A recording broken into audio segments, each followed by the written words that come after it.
Eccoci. Scusateci per il ritardo e possiamo riprendere l'udienza. Prego, pubblico ministero. Grazie Presidente, approfitto del momento per depositare un piccolo elenco relativo alle produzioni aggiuntive fatte nel corso del dibattimento, con numerazione aggiuntiva rispetto all'elenco già depositato, che prosegue. È solo un elenco. Cioè? Sono tutte le produzioni fatte nel corso delle udienze e tra parentesi è indicata anche l'udienza in cui sono state fatte per facilitare il lavoro del Tribunale e anche delle difese. Perfetto. Sì, continuiamo la numerazione dell'elenco Perfetto, originale. grazie.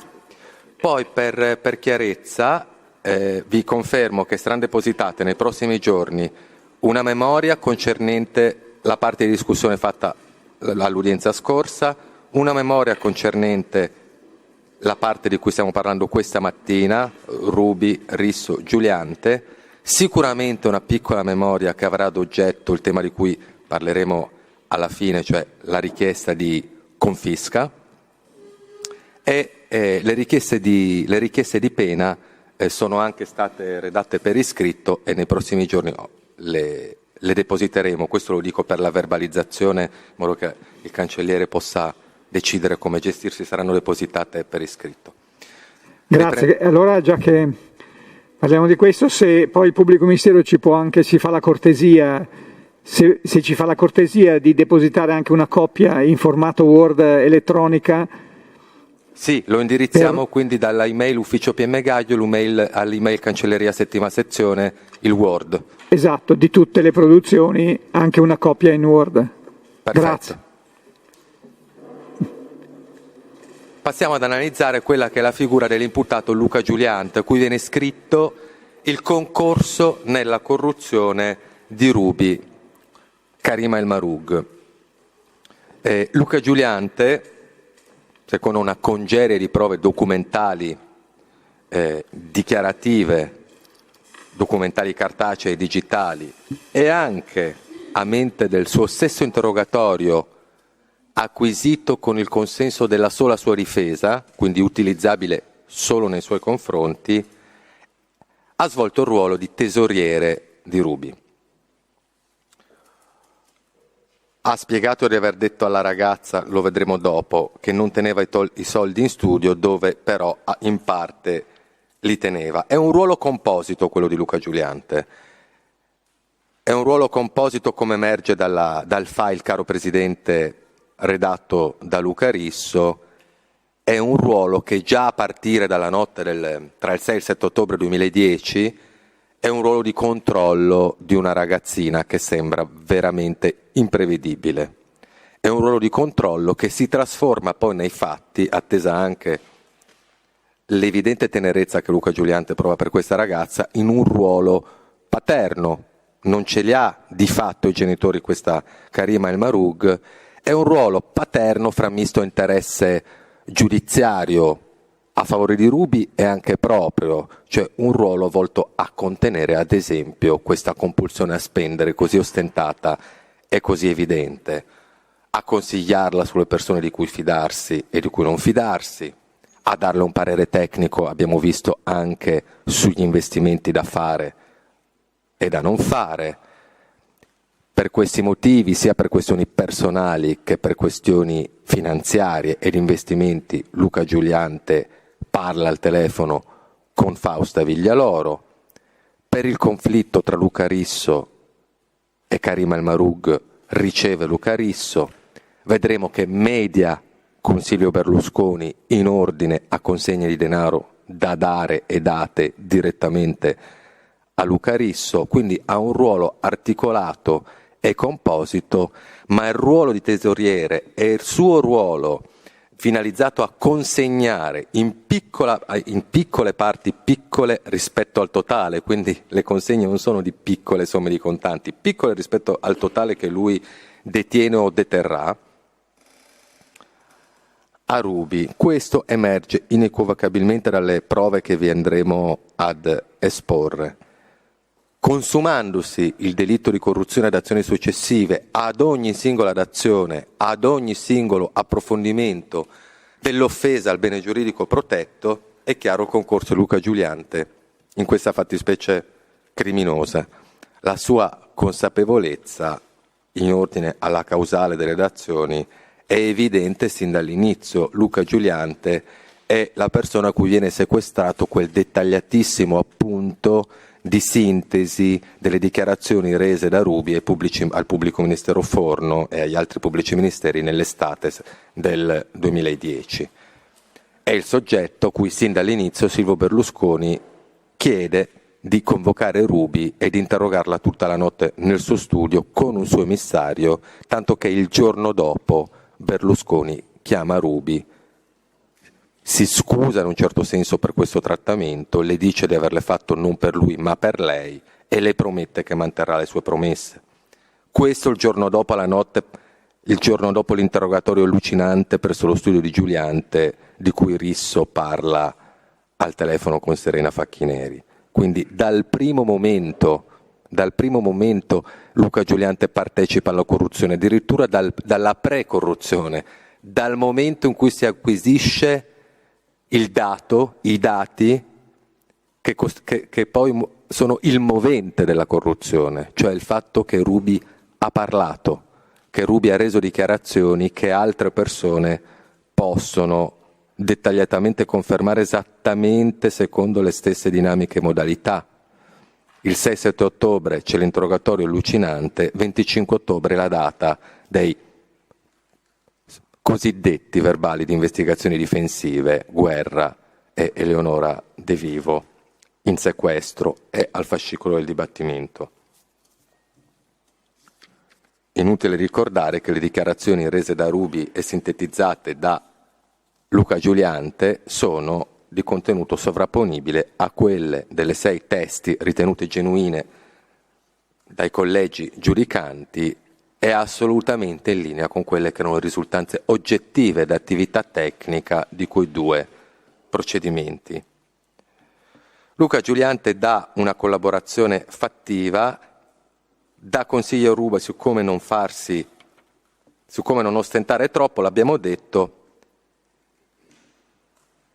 e Ruby utilizza un'utenza che viene intercettata, che le viene rinvenuta, all'interno di uno dei cellulari sequestrati nel corso della perquisizione a Ruby, e questa utenza è intestata a Luca Giuliante.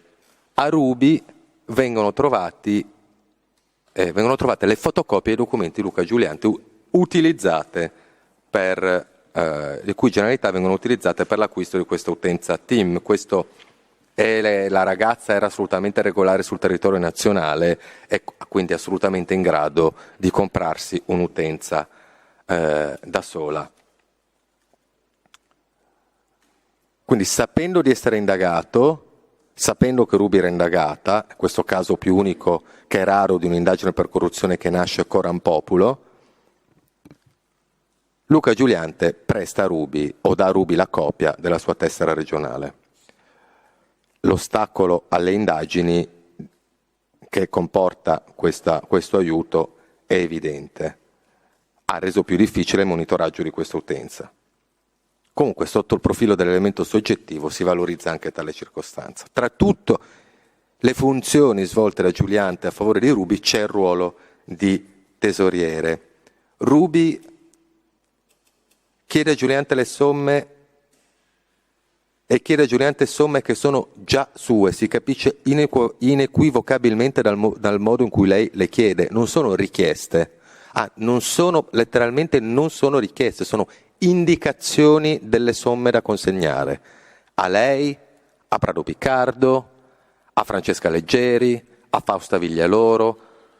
Come vedremo, Ruby dispone con queste persone, non chiede cortesie, dà disposizioni.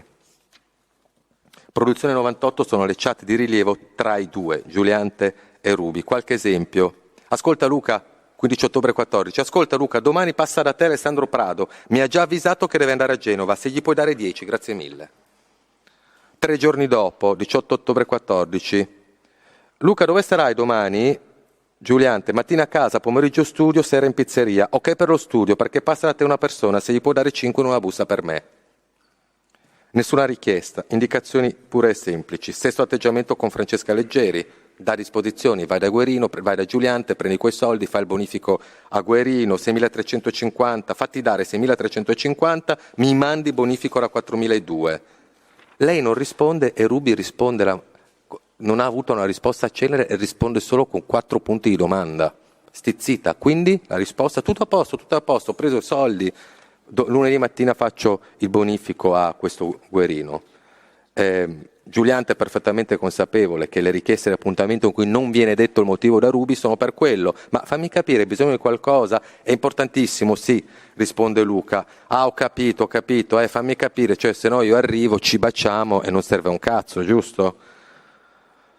Matera conferma che Giuliante faceva da tramite per far avere i soldi a Ruby, questo è sicuro, gliel'aveva detto Risso. Conferma che l'avvocato Giuliante è pagato da Silvio Berlusconi. Prado Piccardo ha deposto l'udienza del 20 gennaio 2020, gli vengono letti alcuni... Prado Piccardo in difficoltà, gli venivano lette le chat, i messaggi tra due Ruby con qualche difficoltà, però le consegne di denaro a Ruby da parte di Giuliante ammetteva di averle fatte e comunque emergevano documentalmente. Tutto ciò emerge dai supporti digitali sequestrati all'imputato Giuliante. Fatto sta che praticamente ho chiamato adesso Alessandro Prado, così passa da te, poi viene da me, 2 febbraio 2015. Guarda Luca, c'è emergenza? Anche in quel senso lì, non posso. Luca, sì però Ruby, calma, molta calma. Hai letto la Repubblica adesso di sabato? Come? Hai letto Repubblica di sabato? No. Calma, molta calma. Ruby, guarda, mi raccomando, per favore. Comunque, senti Alessandro, poi digli di passare di qua e ci penso io. Però, Ruby.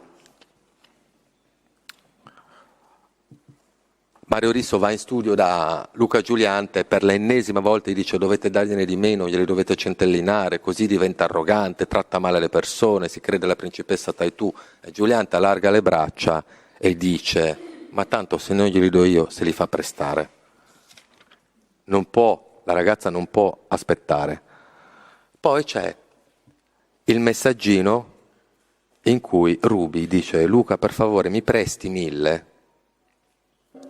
in sede di composizione dell'elenco delle produzioni e di selezione dei documenti ritenuti rilevanti per il tribunale. Questo messaggio ci è risaltato all'occhio dopo averlo reso in indagini. È un messaggio apparentemente favorevole a una tesi diversa, cioè che Giuliante prestasse i soldi, tanto che nel controesame di del testimone Sorbo, l'avvocato Giarda, la difesa di Giuliante, l'ha prevedibilmente molto valorizzato. Noi consegniamo anche questo messaggino al tribunale. Che interpretazione si può dare? Giuliante, nell'interrogatorio utilizzabile solo contro di lui, dice che i soldi li teneva a Bresso in modo da poterle dire no, prima li devo trasportare, non posso dartene così tanti. Quindi, forse aveva dato, diamo le interpretazioni possibili, aveva dato a Ruby dei limiti, ti do tot a settimana, e Ruby sta chiedendo prestami 1.000, poi te li restituisco, poi li riprendi dai miei quando li vai a prendere a Bresso. È stato un momento di prudenza di Ruby, inusitata, inedita?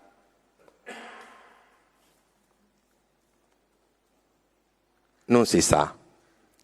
C'è questo messaggino in cui Ruby chiede questo prestito, noi vi offriamo queste interpretazioni, la mole di messaggi in cui Ruby dà mere indicazioni ordinativi di denaro per 5, per 10, la deposizione di Prado, tutte le prove che sono dettagliatamente indicate, oggi le ho riassunte molto sinteticamente, ma c'è una mole di messaggi e di dichiarazioni testimoniali per cui queste erano consegne che Ruby sapeva essere dovute. Poi c'è questo messaggino che può essere letto in questi modi.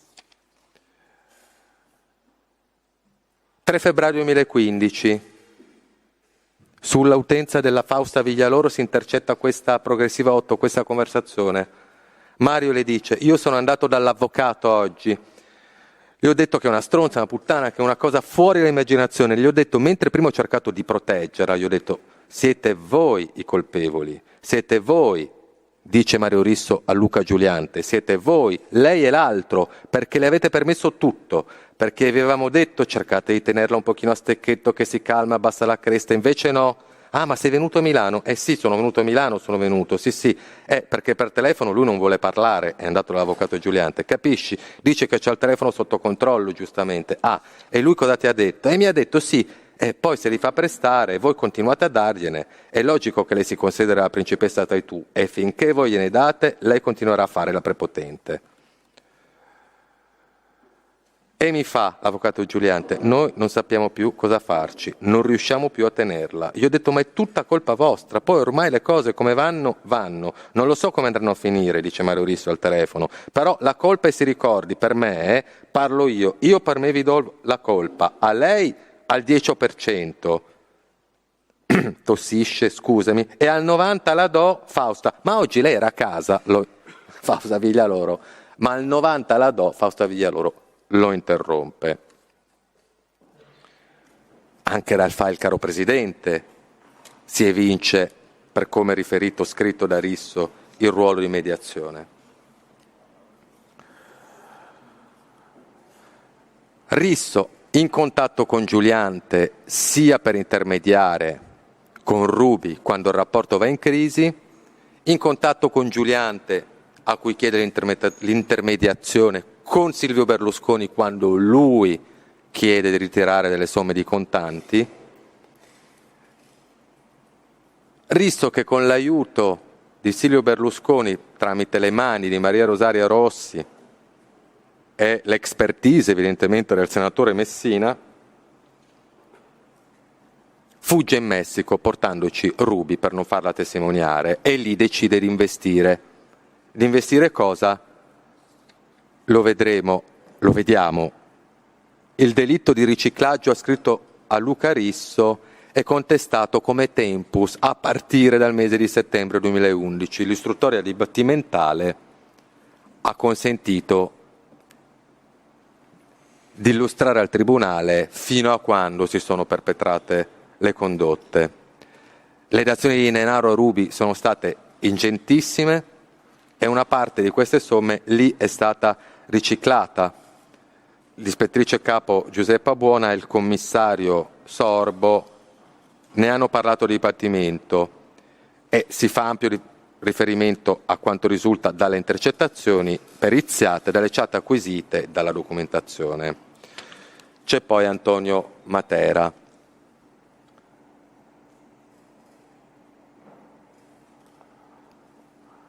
Perquisizione del 17 febbraio 2015, genitori di Mario Risso.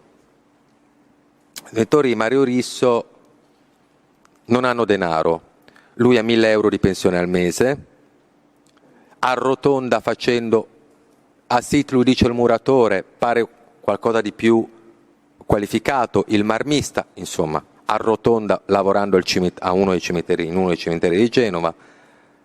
La signora non lavora. Da svariati messaggi, un messaggio di Mario Risso al figlio Matteo si capisce: l'unica vacanza in vita mia che ho fatto quando sono andato in Messico, questo non si è mai potuto permettere una vacanza, questa vacanza in Messico, come sai, scrive a Matteo, al fratello dell'imputato Luca Risso, come sai questa vacanza non pagata né da Ruby né da Luca, ma come sai, è l'unica vacanza in vita sua che ha fatto. A casa di queste due persone di condizioni economiche modeste viene sequestrata innanzitutto la distinta di un bonifico eseguito il 14 novembre 2013 da Mirella, 25.000 euro, dall'agenzia della Carige dove lei ha il conto. A Genova il conto è intestato a lei e alla signora Uccelli, che è sua mamma, la nonna di Risso. 25.000 euro partono da questo conto beneficiario, un conto con un lungo IBAN che inizia con DE, De Germania, e finisce con 801. La causale indicata nella ricevuta sequestrata alla signora, la madre di Risso, indica Luca Risso 24 20 313. a livello investigativo si riteneva che Luca Risso fosse il beneficiario di questo bonifico. Il conto corrente bancario, quello appena citato, DE finale 801, risulta acceso presso la Standard Chartered Bank di Francoforte, produzione 60. Questo è un sequestro cartaceo. Dall'analisi dei dispositivi informatici del padre, invece, si trova un MMS che contiene una foto. Questa foto è la ricevuta della disposizione di un altro bonifico del 14 gennaio successivo, il primo era il 14 novembre.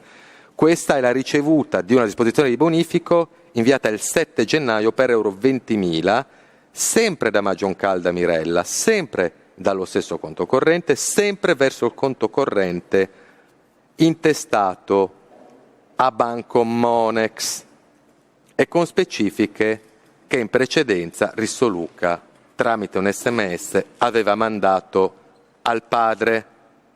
Produzione 74 e la foto, le specifiche sono la produzione in direzione inversa, Luca figlio, Luca padre, la produzione 73. Nei telefoni in uso a Ruby verrà rinvenuta una chat in cui Luca Risso, con una certa urgenza, chiede a Ruby: aiuta mio papà, insegnagli come mandarmi una foto via WhatsApp, perché da solo non ce la fa. La foto poi arriverà via MMS, che è la forma che gli SMS prendevano quando avevano un contenuto non inviabile con gli MMS. Al 14 gennaio 2014 i rapporti sono ancora buoni, stanno per incrinarsi. Tant'è che Risso è ancora memorizzato come amore mio Max. Amore, mi serve quel documento. E anche Risso la chiama amore. Amore, mi serve quel documento del bonifico di papà. Allora, per favore, spiega a papà come si fa la foto e poi digli di inviarmela via WhatsApp. Stiamo rischiando di perdere 20.000 euro. Amore, novità sul bonifico? Siamo tutti al 14 gennaio. Io sono al Monex, io scritto alla spagnola, e mi chiedono, è in banca Luca Risso.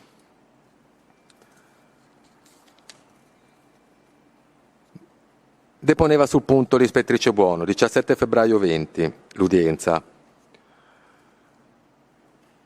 Presso la banca Carige, da cui parte il bonifico di 25.000 euro, lo stesso giorno risulta un versamento in contanti, produzione 130, per 25.000 euro. Quindi questa è la strada. Ci sono i contanti, i soliti contanti, il 14 novembre versamento in contanti Carige, il 14 novembre bonifico su un conto in corrente che è intestato a una banca, presso una banca messicana, presso una banca di Francoforte.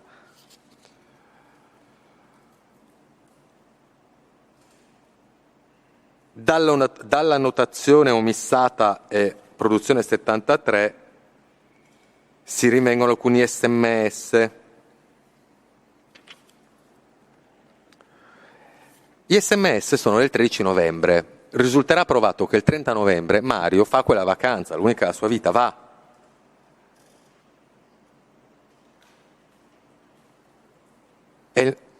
E Luca Risso deve scrivere al padre: no contanti papà, no contanti, mi devi fare il bonifico. E gli trasmette, come detto, gli estremi necessari del Banco Monex. Il papà, un po' ingenuamente, ipotizzava di portare i contanti in Messico, cosa estremamente pericolosa, e invece vengono fatti. Lui voleva portare i contanti, Risso dice no contanti, e i contanti vengono versati sul conto della moglie e da lì bonificati tramite la Germania.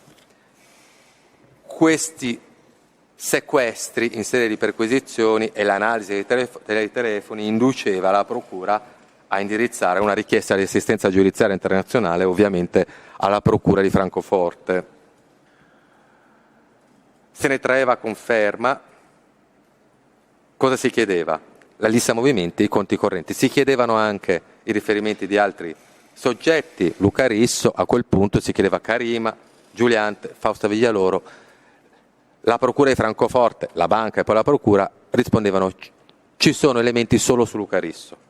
Ci sono elementi relativi agli anni 2013 e 2014, trasmettono tutto, i documenti di apertura del conto e la documentazione relativa a 2 bonifici, quello di 25.000 euro, di cui abbiamo appena parlato, di cui si riscontra il buon fine, quello di 20.000 euro, di cui è la foto trasmessa via MMS, sono passati entrambi da quel conto, ce lo dice la banca dove il conto è acceso, ma la banca trasmetteva documentazione relativa a bonifici più ingenti e più significativi. Il 20 febbraio Luca Risso, con tutti gli estremi, dispone un bonifico di 300.000 euro da quel conto, anzi a valere sul conto di un'altra banca, non il conto a Francoforte della Standard, ma su un conto di Lugano. La banca è la PKB, Private Bank Lugano, di 300.000 euro. 20 febbraio 2014. A favore di quel conto acceso a Francoforte. Il 20 febbraio 14 300.000 euro partono da Lugano e arrivano a Francoforte. Il conto da cui partono è intestato a Luca Risso, ma è un conto a Lugano. Il conto di Francoforte è intestato al Banco Monex, alla banca messicana, ma è un conto di corrispondenza, è un conto che le banche utilizzano per effettuare bonifici internazionali. Vi è la prova che il beneficiario del bonifico di 300.000 euro è Luca Risso, intestatario di un conto Banco Monex a Playa del Carmen. Prova documentale, come vi vado a dire. Il 23 luglio successivo, sempre dalla PKB Private Bank di Lugano, partono altri 60.000 euro a favore della Standard Charter di Francoforte e dirette a Luca Risso a Playa del Carmen. Si fa quindi una seconda rogatoria internazionale, questa volta all'autorità giudiziaria svizzera, che non è Lugano ma è Berna, perché il reato di corruzione è in Svizzera rientrante nella competenza funzionale della Procura federale, perciò troverete negli atti l'intestazione Berna. Berna uguale conto a Lugano. Il conto si chiama Fashion. La Procura di Berna trasmette la documentazione, tutto quello che serve, i giustificativi contabili, è tutto prodotto. In entrambi i casi il beneficiario è indicato come Luca Risso e la banca è quella di Playa. Con riferimento a entrambi i bonifici, la Procura di Berna, la banca e la Procura ci mandano 2 bigliettini manoscritti da Luca Risso e indirizzati al funzionario della banca, il dottor Roberto della Torre, funzionario della PKB di Lugano, su fotocopia del suo documento di identità, cioè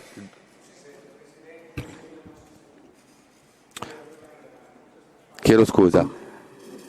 Da Berna ci arrivano 2 bigliettini che sono così va meglio? Sono copie dei documenti di identità di Luca Risso, su cui Luca Risso indica, firmando al dottor Roberto della Torre, le disposizioni da effettuare sia per il bonifico del 20 febbraio sia per il bonifico del 23 luglio, tutti i suoi riferimenti, il conto finale e anche la rappresentazione dell'urgenza riferita ai macchinari e alla sua impresa di pasta in Messico. Si può negare che Luca Risso abbia frapposto degli ostacoli all'identificazione della provenienza delittuosa del denaro? Cosa fa un soggetto che deve trasferire in Messico del denaro alla luce del sole? Va in banca e dispone il trasferimento in Messico del denaro. Non c'è nessun problema. Chiunque di noi questo pomeriggio può andare in banca e fare un trasferimento in Messico, se ha un conto in Messico o un conto a cui destinare il bonifico. È un bonifico che ci mette 2-3 giorni, è un po' più complicato, non è un'operazione così difficile se non si deve nascondere qualcosa. No, i genitori pensionati usa il conto corrente della nonna per trasferire dei soldi a Francoforte a favore di un conto che non è intestato a lui ma a una banca, e Francoforte li manderà in Messico. oltrepassa il confine con i contanti, come dimostrato, li porta a Lugano, ritenendo più sicuro avere un conto a Lugano invece che in Italia, da lì li fa trasferire a Francoforte, da Francoforte in Messico. L'efficacia, l'elemento soggettivo volto all'occultamento della provenienza è la Palissiano. L'efficacia, 3 rogatorie internazionali, Francoforte, Lugano e poi la rogatoria internazionale in Messico. Se non è un ostacolo, se non ha reso più difficile l'identificazione dell'origine delittuosa di questo denaro in questo modo, non si vede cos'altro un imputato debba fare per essere condannato.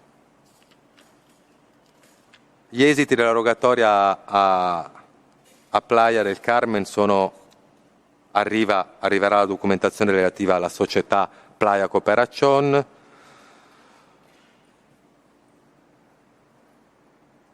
Non introduco elementi di dubbio sulla efficacia della collaborazione. Vero è che Risso, poi lo dice anche suo padre, ha sempre usato fiduciari. La Silvia, una precedente fidanzata, era una fiduciaria, io fiduciario, a Fecchineri fiduciaria, non si è mai intestato nulla, basta guardare. È stato chiesto a Risso che beni ha in Italia, non ne ha, né in Italia né all'estero, ha solo la società.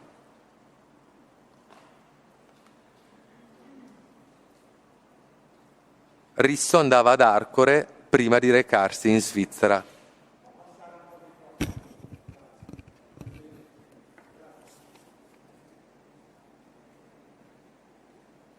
Risso ha più volte agganciato celle che indicano la sua prossimità al confine, esattamente il confine giusto per andare a Lugano, che è Chiasso, se ricordo bene. Possiamo anche ritenere che tutte queste volte Risso sia andato a mangiare in Italia a un ristorante al confine verso Lugano, però il fatto che prima ci fosse un giro di telefonate significative e poco prima, 2 giorni prima, una visita ad Arcore, impone una valutazione di tipo diverso.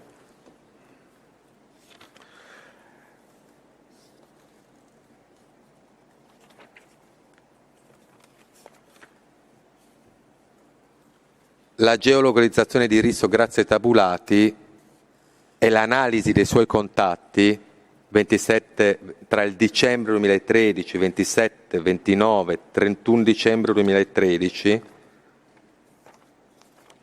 inducono a ritenere provato che Risso è andato ad Arcore il 27 dicembre 13 e il 3 gennaio 14. In estrema sintesi, voi poi troverete il dettaglio di tutti i suoi spostamenti, è stato tracciato. In estremissima sintesi c'è un vorticoso giro di telefonate che coinvolgono Luca Risso, Rubi, l'avvocato Giuliante, Villa San Martino ad Arcore. Risso si reca ad Arcore il 27 dicembre 2013, torna ad Arcore il 3 gennaio 2014, il 3 gennaio 2014, dopo la visita ad Arcore, aggancia anche celle svizzere, non al confine, celle svizzere che aggancerà anche il successivo 5 febbraio 2014. Il 20 febbraio, 15 giorni dopo, partono 300.000 euro dal conto a Lugano di Risso verso il conto tedesco. Da quanto tempo al 20 febbraio 2014 Luca Risso aveva finito di gestire i locali a Genova? Uno che si era comprato 5 Daytona, anche per testimoniare il suo ritmo di spesa. Vogliamo veramente credere che il 20 febbraio 2014 quei 300.000 euro fossero il frutto dei risparmi di Risso, che secondo Matera Risso non aveva, sia no 100.000 euro si è portato via. Ma comunque se questi 100.000 euro li aveva nel 2012, sono ben che volatilizzati a febbraio 2014, è già da 2 anni in Messico Risso.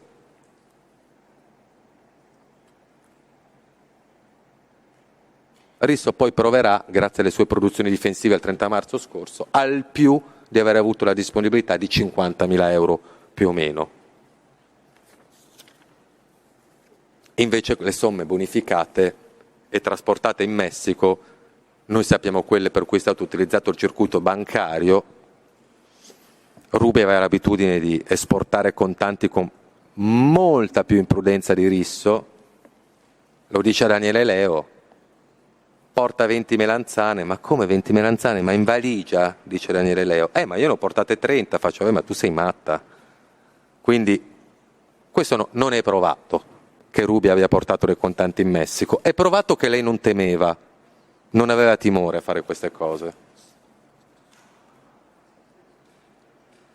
È provato che i soldi bonificati in Messico erano... non è provato, questo è provato oltre ogni ragionevole dubbio.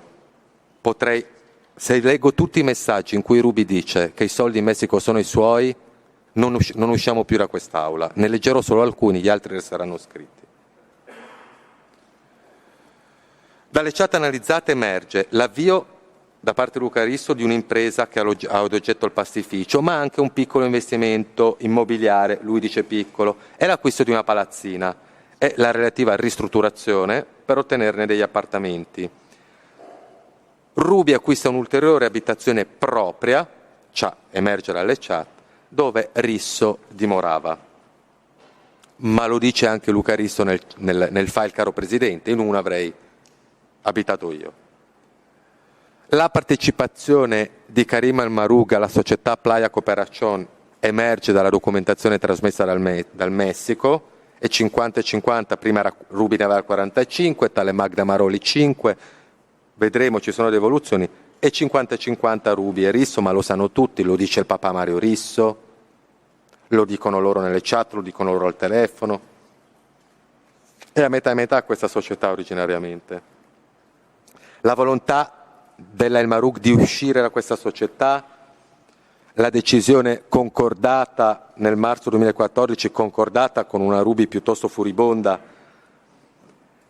e di farla uscire a marzo 14 dalla società, e la natura strettamente connessa a questa fuoriuscita di Ruby dalla società, della scrittura riconoscimento di debito, si evince in modo chiaro dalle chat rinvenute sul telefonini di Ruby, produzione 98. L'ordine delle produzioni, avendo Ruby diversi telefoni e utilizzando diversi canali, non è un ordine di produzioni di facile intelligibilità. Nella memoria troverete tutte le chat tra Ruby e Risso messe in un ordine cronologico che meglio dà il senso dell'evolversi dei rapporti tra i due. Tra ottobre 13 e gennaio 14 la situazione societaria è ancora indefinita. Ruby ancora socia, ottobre, indefinita nelle intenzioni delle parti, cioè è in divenire ma non è ancora decisa. Rivendica a ottobre 14 la proprietà delle finanze utilizzate per organizzare l'azienda e dunque la proprietà del pastificio negozio. Vuole uscire. All'inizio e metà di gennaio 14 i rapporti sono ancora buoni, Risso ancora memorizzato, amore mio Max. È il periodo, è l'epoca in cui Risso le chiede di aiutare papà a mandare la foto del bonifico. A fine gennaio 2014, purtroppo per Ruby e Risso, non per la procura e non almeno oggi per il tribunale, che capirà molto meglio cosa accade, cosa riusciamo a sapere grazie al fatto che Ruby scopre un tradimento con una delle cameriere assunte presso il ristorante, che non è però solo una cameriera, come vedremo. Mi ha ricordato la moglie di Mario Chiesa che va a vuotare il sacco. La rabbia rende espliciti e Karima esplode nelle chat, letteralmente. Non fa che ripetere che le risorse utilizzate sono sue. Non fa che ripetere che le risorse utilizzate sono sue, che non le è stato intestato nulla ma i soldi erano suoi. Ricordati bene di quel giorno che non mi è stato intestato il nulla. Quel locale è il mio, toglimi di ogni cosa riguardante la società, ma finché ci sono dentro voglio sapere tutto. Ruby si raddolcisce quando lei è lì, ha bisogno della sua firma, perché Ruby a marzo, è indubitabile, è provato, è a Playa, va lì per cercare una riconciliazione, anche se 2 mesi prima, 1 mese e mezzo prima ha scoperto il tradimento, va lì e trova tutta una serie di oggetti a casa che attestano che la relazione tra Ruby e quest'altra signora, tra Risso e quest'altra signora, è continuata. Verrà sequestrata a Ruby, data 31 marzo, una parcella dell'avvocato Guzman, la sigla dell'avvocato Guzman è la stessa sigla che appare in documenti di Risso, è lo studio legale a cui si appoggiano per fare un'assemblea proprio della Playa Cooperación. Documento, Ruby paga questo avvocato la parcella, la causale del pagamento della parcella dell'avvocato è assemblea. Ma ne parlano di questa assemblea. Il 27 marzo Risso con tono molto conciliante, oggi alle 5 facciamo l'assemblea, puoi venire o va bene anche una delega, passo a prenderti, Ruby è lì, Risso passa a prenderle. La visita a Playa, come detto, non era stata preannunciata, Ruby è furibonda, Risso ha bisogno di una firma e invece Carino cambierà tono anche Risso quando non avrà più bisogno. Tornami ciò che è mio, le risponde. Lui dice, ma no, vieni a vedere i macchinari, non ho bisogno che mi inviti a vedere i macchinari che sono stati comprati con i miei soldi. Per il momento non vengo nemmeno nel mio negozio, l'unica speranza è che mi restituisci ciò che è mio, 27 marzo. Tu pensi che ti sia dovuto tutto, scrive Risso, compresa una firma. Dato che i soldi tu li devi a me, e poi passa al piano personale. Questa è una insulta alla donna che paghi con i miei soldi. Ci sono poi delle chat con un'intercettazione in cui Ruby da Milano dall'Italia chiama Magda, e Magda Maroli, risulta ai documenti trasmessi dal Messico, è quella socia che va al 5%, è preoccupatissima, Ruby la chiama per chiedere, ma può Luca Risso estromettermi, fare una società, fare quello senza una mia firma? Magda, un po' stranita per l'orario che è in Messico, risponde no, non può, per uscire da una società la tranquillizza, ci vuole la tua firma. A questa circostanza fanno riferimento Ruby e Risso il 31 marzo 2014. Questa chat aiuta molto a comprendere qual è la natura e la funzione di quel riconoscimento di debito datato 10 giorni prima, 20 marzo, 31 marzo, 11 giorni prima. Ma cosa devo firmare? Gli chiede Luca Risso. Posso saperlo almeno? Quello che già sa è il 5% di Magda che passa a me e che in 6 mesi mi restituisci i miei 160.000 euro e quando me li hai restituiti io ti do tutto, anche il mio 45%, cioè il 5% di Magda. Mi hai riconosciuto che mi devi 160.000 euro, io mi sono comprata il 5% di Magda, quando me li hai dati il mio 50% passa a te. Una pietra tombale sulla tesi difensiva secondo cui della somma di 160.000 euro, 100.000 rappresentano una buonuscita per Ruby nell'ambito della loro separazione personale e 60.000 euro il mantenimento della piccola Sofia. 9 aprile, l'importante è che entro 6 mesi mi torna il mio. 18 aprile, mi sembra di averti già detto di farmi sapere tutto del mio locale, finché non prendi le quote e mi dai ciò che è mio.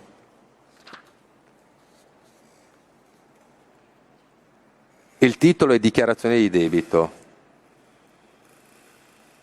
La data è del 20 marzo. Il testo è: io sottoscritto Luca Risso, devo a Karim El Marouk 160.000 euro che restituirò entro 6 mesi a partire dal 1 aprile. Il luogo è Playa del Carmen, Ruby era lì. Ruby era lì, i tabulati in Italia si spengono, c'è la parcella assemblea 31 marzo, c'è Ruby che in chat dice ti vengo a prendere, che viene all'assemblea o mi dai la delega. Anche Risso nelle spontanee dichiarazioni davanti a voi ha detto Ruby a marzo 14 è venuta.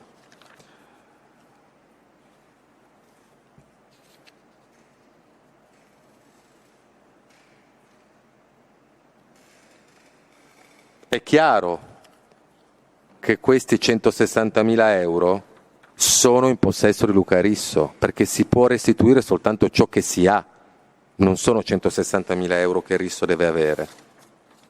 È un'ulteriore prova del riciclaggio posto in essere da Luca Risso del denaro proveniente dalla corruzione di Ruby.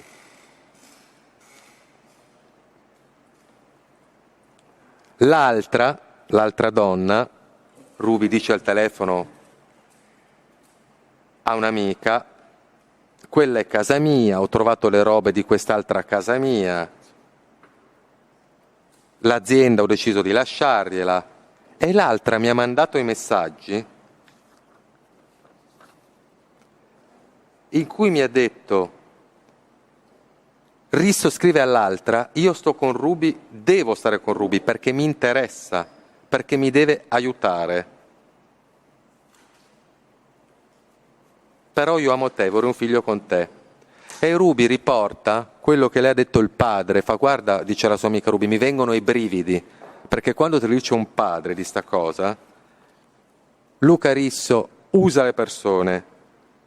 Le fidanzate, ci si fidanza per poterle usare. Abbiamo già detto prima, la Serena era il prestanome, la Silvia l'ha messa a ballare, pure lei era il prestanome, la Ruby poteva aiutarlo per prendersi determinate cose, realizzare il suo sogno e andare via. A ognuno la usa per quello che gli serve. Si preoccupa con Marga Maroli perché teme che Ruby le voglia portare via la società senza restituirle i 160.000 euro. Si preoccupa al telefono con Daniele Leo perché ha questo timore.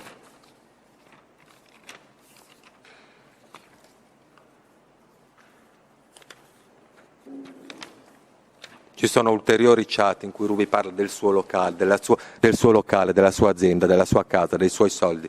Li troverete scritti.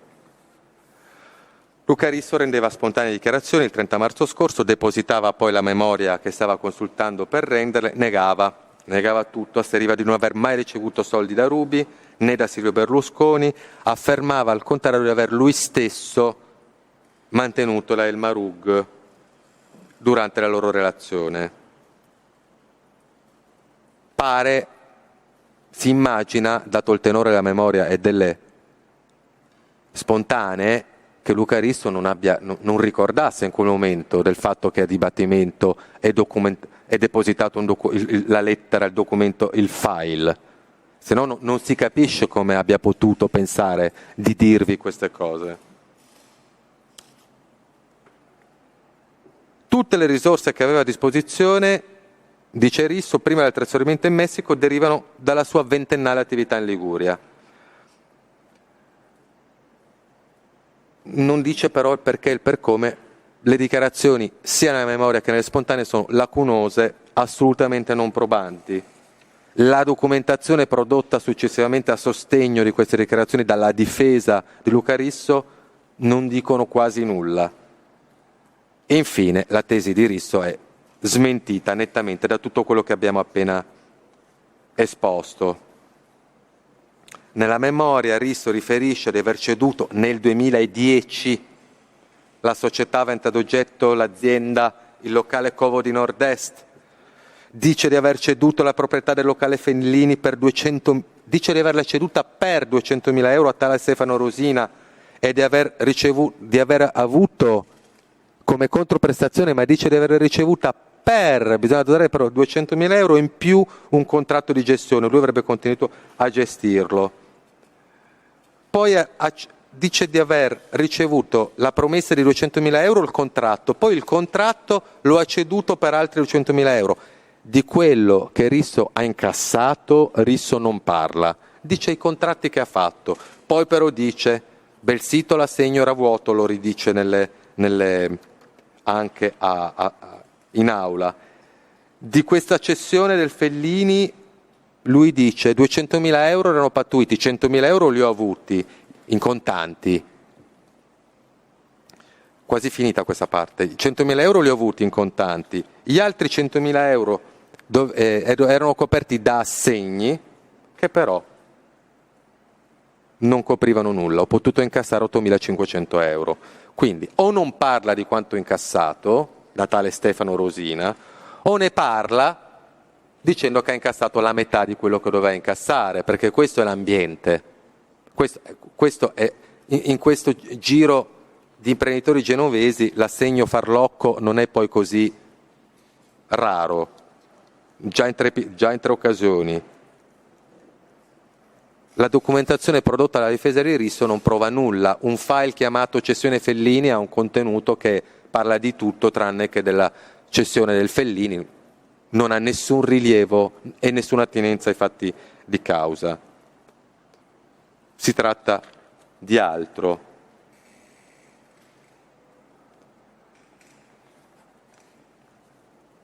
Erano cari i macchinari che Risso ha importato dall'Italia. Dobbiamo credere che li abbia avuti poi a gratis da Costanzo, ma è una disponibilità che ha avuto dopo. Tutto il costo della vita in Messico, quanto compri una palazzina, quanto paghi una ristrutturazione, quanto paghi una licenza, non ha nulla a che fare con i macchinari, perché i macchinari per fare la pasta fresca in Messico non li producono proprio. Devono essere importati dall'Italia, hanno un costo italiano. Dichiara di aver ricevuto 70.000 euro da Belsito senza dire in che forma, l'assegno da 50.000 euro era scoperto, ma dei 100.000 euro in contanti ricevuti per il Fellini, Risso non ha una traccia documentale. I pagamenti in contanti tu non li vuoi rendere noti allo Stato, all'erario, ma tra le parti un documento lo fai. Lo tieni nascosto e quando devi rispondere di riciclaggio di solito fai una scelta. Ho ricevuto questi soldi, non ho dichiarati, fatemi il procedimento fiscale, ma questi soldi ma non ho riciclato i soldi di Ruby. 70.000 euro dice di averli avuti in contanti ma non ha un pezzettino di carta, 100.000 euro li ha avuti in contanti non ha un pezzettino di carta. Da tutto quello che Ruby dice in udienza, che Risso scrive in udienza, dice in udienza, scrive a memoria, se facendo le somme lui cerca di propinare al Tribunale la tesi di aver ricevuto 540.000 euro. Le prove che offre sono per 53.000 euro. Un precetto gli è andato bene. Non c'è il pignoramento, sappiamo che ne aveva almeno il diritto coperto giudiziariamente con un atto di precesso. Conferma che Ruby si era presentata in Messico, conferma il caratteraccio di Ruby e dà questa versione di 160.000 euro assolutamente incredibile. Diamo atto che Ruby stessa gli appartamentini in una chat dice quelli se li era comprati con i soldi delle discoteche, quelli se li era comprati con i soldi delle discoteche, in una chat non destinata a noi. Ruby dà atto contra sé, non è che gli devo chiedere gli appartamentini, quello è l'investimento fatto da Risso in Messico. D'altronde la versione data da Risso in aula concorda con quanto è sovrapponibile a quanto scrive nel file della lettera destinata a Silvio Berlusconi. È una lettera che non sappiamo e non sapremo mai se è arrivata a Silvio Berlusconi. Però Risso spiega bene. Dovevamo dire io, Ruby, miei, che i soldi glieli davo io, i soldi glieli dava la mia famiglia. Ecco, è quello che è venuto a dire in aula. Noi abbiamo aiutato Ruby, noi. Mio papà, in pensione 1.000 euro al mese, che arrotonda facendo il marmista al cimitero, ha aiutato Ruby a pagare 1.500 euro a notte al Westin Palace.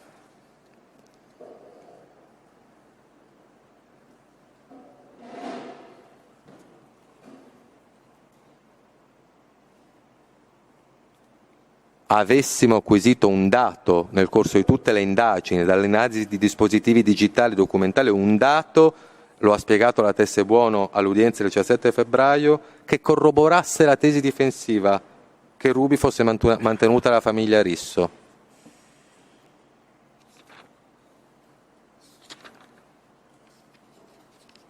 Antonio Matera poi è tombale. Albicocca, rilevare l'albicocca era un capriccio di Ruby che voleva stare all'Albicocca al centro dell'attenzione, l'hanno rilevata sapendo che andavano in perdita, era il capriccio.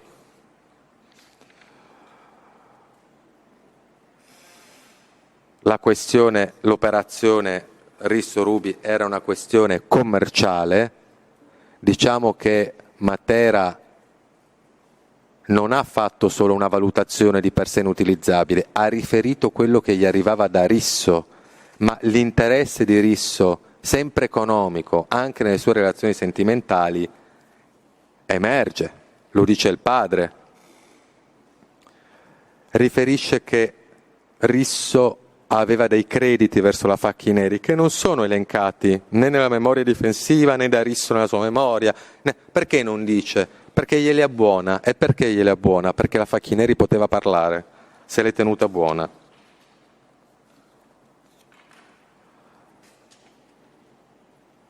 È una persona molto interessata a questo Risso.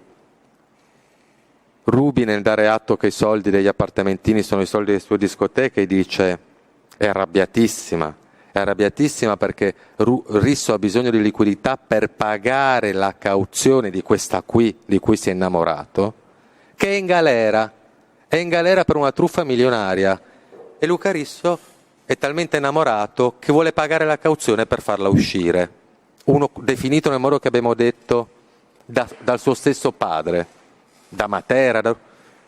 E al telefono Karima dice: ma secondo me anche sta qua Luca avrà visto che ha fatto sta truffa da 10 milioni di euro, ha sentito odore di denaro e ha detto: aspetta un po' che me la carezzo un po', forse ci avrà il gruzzoletto nascosto. È finita la parte su queste posizioni. Forse possiamo fare... Io non ho idea di che ore siano, Presidente. Facciamo adesso la pausa? 12:40. Cambia completamente l'argomento, è un po' presto, però la farei ugualmente adesso. Va bene. Facciamo un po' di più di un'ora perché per andare... 12:40. Ci vediamo alle 2? Sì, se ci sono impedimenti di altri, Presidente, più tardi ci vediamo, poi più tardi si finisce.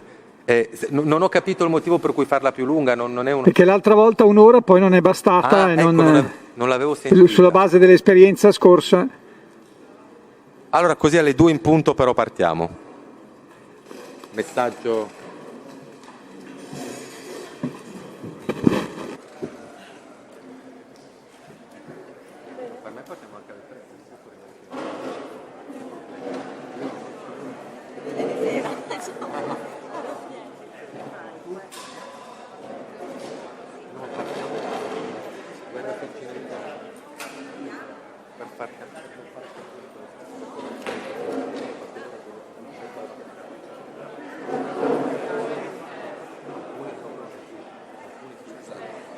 Risso avete concluso, non dite altro, Io dico così, avvocato.